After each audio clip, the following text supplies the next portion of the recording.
Good afternoon. I'm Dr. Terry James Gingrass, and this is Dr. G's ADHD Chat. This is a show trying to make the world safe for ADHDers because we need them. We need people who think outside the box, and that by definition is an ADHD person. Okay, and I've been the last well, I guess I'm a clinical psychologist and neuropsychologist. I'm also the parent of an ADHD adult now, and he was born before we had ADHD. Back then, it was called adjustment disorder of childhood or hyperactive adjustment of childhood, which obviously was wrong on a couple of counts. It's wrong because saying it's an adjustment of childhood suggests that you're going to outgrow it. And the other thing is hyperkinetic, suggesting it's always going to be about hyperactivity. And we know that's not so either. Okay, so we have come from almost no knowledge to quite a bit of knowledge about ADHD, and uh, we're still learning, but we have a lot more solid information and research, I think, now than we did 40 years ago or so. Okay, but I've been talking about the last couple of weeks about um, marriages in which one of the partners is has ADHD. I write about that because it's a very frequent occurrence, and also it's one that a lot of people are surprised at. How did I get married to somebody with ADHD? Kind of thing. Okay. Well, the easiest thing is to say is that ADHDers tend to be interesting, fun, lots of good times to be with, that sort of thing. Sounds sort of like an ideal date, I would think. If somebody who um, is not too worried about much of anything and will show you a good time, uh, and they end up marrying the person.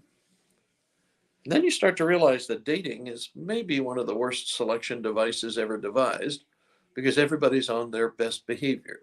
You are not going to share all the family secrets while you're dating somebody, and you're not going to, uh, oh, you're not going to break your role. You're going to try to be cool and be, well, in my case, be the guy you think she wants to be around, and you hope she's going to be the one you want to be around. And then so each one of you is on your best behavior, and more malleable, I would say, more agreeable than you might be when you're a little older and a little more settled into married life. And you don't really know what's going to drive you nuts in terms of somebody else's behavior.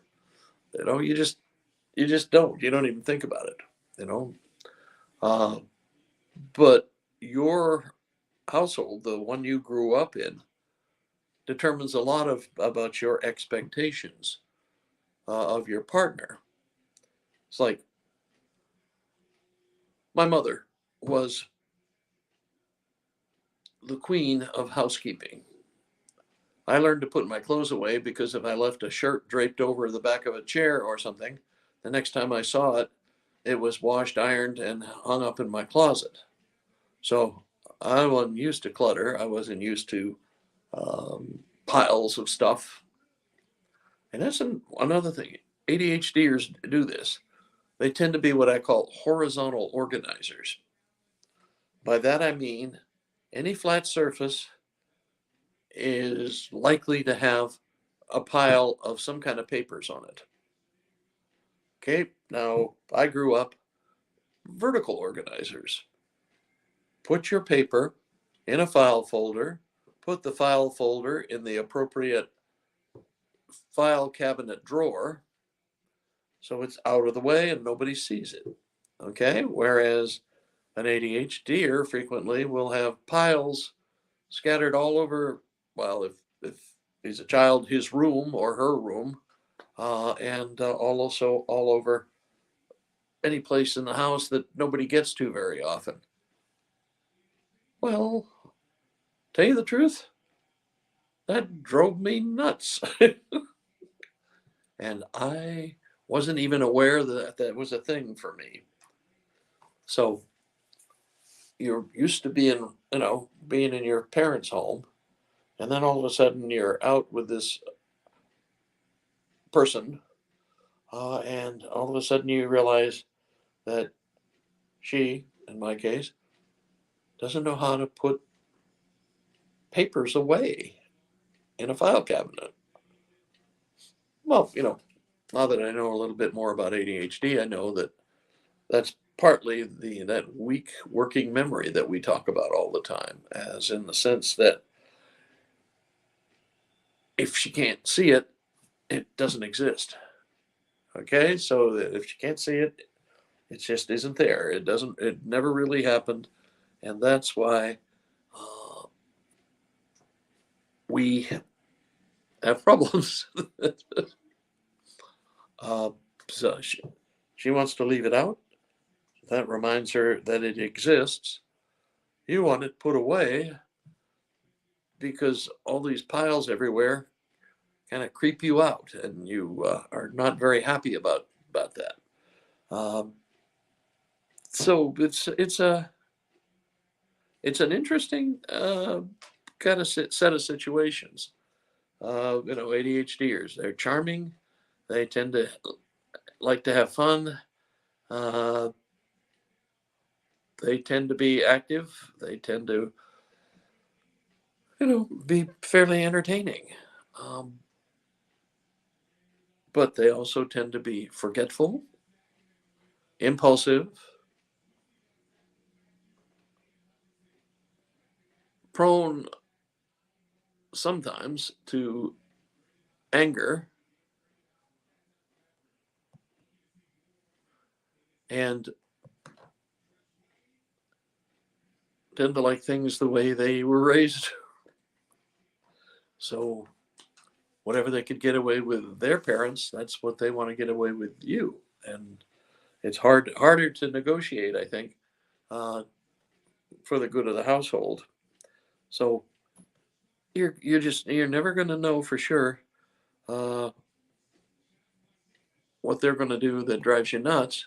Of course, they don't know what you're going to do that's going to drive them nuts either. But it's a little more extreme with an ADHDer, um, and that I keep emphasizing this because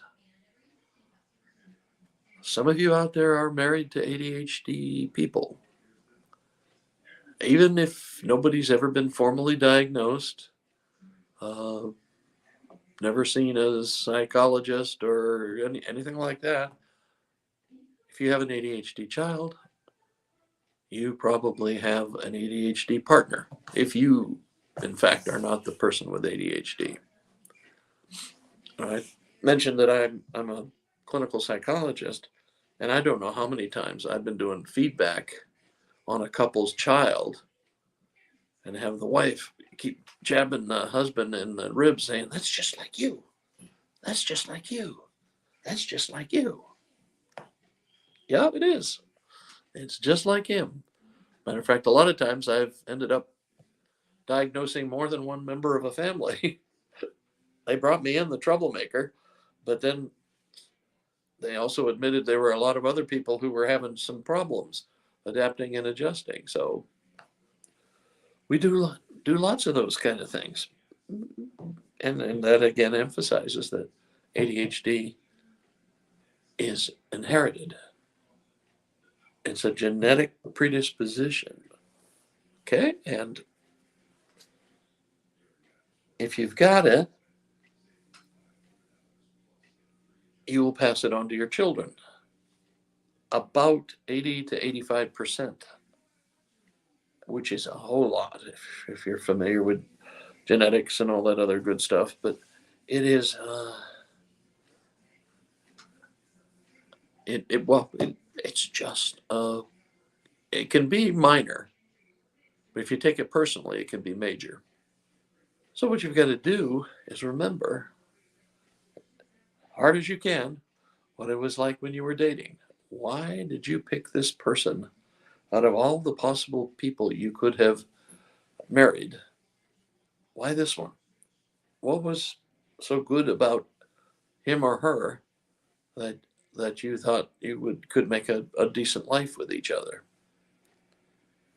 And guess what? He or she's still got those characteristics. It's just you didn't know about all the other stuff. Uh, and honestly, most of them are things you can adapt and adjust to. I mean, probably the biggest thing you have to do is what I call externalize the executive functions. And all that is a fancy way of saying you got to write stuff down. He or she has to have a day timer that they use religiously all the time. And they also, you have to make sure that they write down, if you've got errands that you want run, or you want um, something bought for you, or things like that, that he or she is used to writing it down. Okay. You can have a weak working memory, but you've got to learn to compensate for it. Because if you don't, you're just going to keep making mistakes like you did when you were 10 years old. And that's not going to be acceptable in most cases. So externalize, be executive. That is, have a memory list, have a to do list, and make sure you check it. Make sure you get it in a format that you will actually use, or your spouse will actually use. I mean, there are all kinds of fancy, things out there. There are some planners that you could spend an hour and a half filling them out for one day, and that isn't going to work because nobody's going to keep doing that, for one thing. But something that gives you a fairly quick list, something that's easy to carry, portable, doesn't mess up your day too much. That's it. And that is probably the biggest thing you can do for improving improving your home life, I guess, would be the smallest way to say it. Because you gotta remember that ADHDers don't do most of the stuff that infuriates you on purpose. It's just the way their brains work. Okay, and they will be more than amenable to adapting and adjusting if you present it calmly. If you attack them and yell and scream and jump up and down, you're going to have a war on your hands, and it's not going to be pleasant. It's not going to be pretty, and it's not a sign of a marriage that's going to last. Okay, you have to identify what's going on, figure out the reason, what part of the whole ADHD thing is causing difficulties in this situation, and how can we compensate for it? How can we make up for it? Okay, we're not going to just magically train him or her to not have executive dysfunction, but we can teach them and help them learn to compensate for it. Okay, that's what you got to do. That's what you've got to understand. You have to look at all the symptoms of ADHD and figure out which ones your husband or wife is showing, and figure out a way to compensate. And that's if it's a big deal. Okay, if it's not a big deal to you, a couple of piles of paper around the house, big whoop. You can adapt and adjust to that. But if it's something that's really important to you to change, then have a talk about compensatory strategies, about, like I said, using a day timer. Day timers. I've been using day timers Oh, good Lord, for almost, well, let's just say 40 years. Uh, I don't want to show too much about my age. Anyway, so, but it's a brilliant little piece of gear. It's real simple to use. It's got room for your schedule. It's got room for your to-do list. And like I said, I've been using it for a long time, and I plan on keeping on using it. And you probably want to be like a daytimer where you actually write it down instead of using your iPhone or cell phone of whatever flavor you've got. It just that gets unwieldy, and you can't do it as fast, and you have better concentration if you're actually writing than you do if you're pushing buttons on your phone. Okay, that is about it for this week. As I said, I'm Dr. Terry James Gingrass. I am a clinical psychologist and neuropsychologist. And this is Dr. G's ADHD Chat, the show trying to make the world safe for ADHDers, because we need ADHDers. We need people who think outside the box. Neurotypical thinkers are great at keeping things going the way they've been going. They are not so great at solving problems and changing things. So that's what we need, outside the box thinkers. That's your child. Okay? So cherish, love them, and get them out there feeling confident about themselves and what they can do. Okay, I will catch you next week. My website, terrygingrassphd.com, and got a bunch of stuff that I do. I do coaching for ADHDers. I do coaching for executives. And I got a couple of courses I teach routinely. So give me a look and get in touch with us if you see something you like. Okay, I will catch you next week. Bye.